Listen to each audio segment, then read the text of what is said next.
from the Holy Gospel according to Mark, chapter 10, verses 1 to 12. The passage is taken from the Message version of the Bible. From there he went to the area of Judea across the Jordan. A crowd of people, as was so often the case, went along. And he, as he so often did, taught them. Pharisees came up intending to give him a hard time. They asked, "Is it legal for a man to divorce his wife?"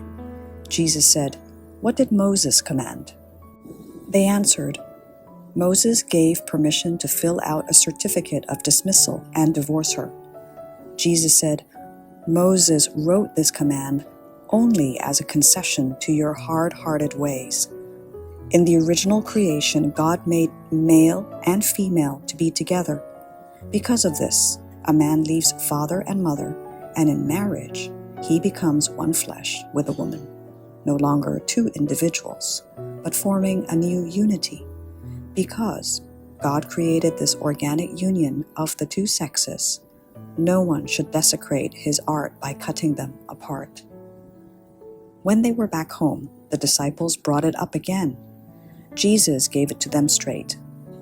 A man who divorces his wife so he can marry someone else commits adultery against her. And a woman who divorces her husband so she can marry someone else commits adultery. The Gospel of the Lord.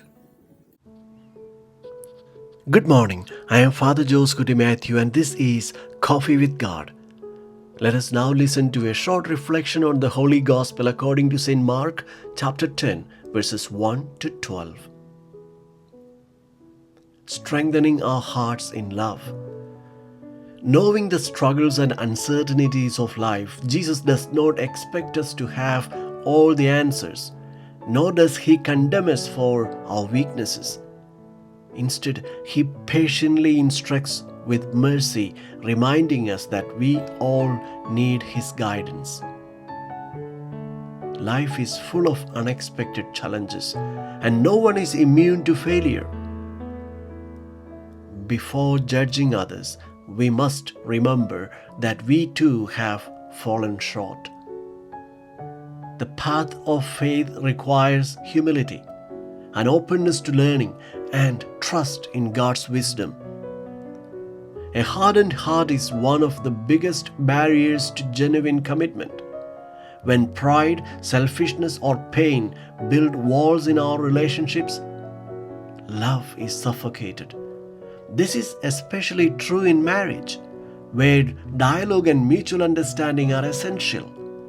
A toxic relationship devoid of love and respect can destroy God's image in the family. The hardness of the heart leads to isolation and bitterness, whereas love, humility, and the presence of God keep relationships alive. We are called to cultivate hearts that listen, forgive, and seek unity over self-interest. In a world that often distorts love into mere pleasure or convenience, we must strive for a love that is self-giving and life-giving. True love is not about personal gratification, but about facing life's realities together and offering everything to God. Commitment is not always easy, but when our hearts are rooted in God's grace, we learn to love with patience, sacrifice, and hope.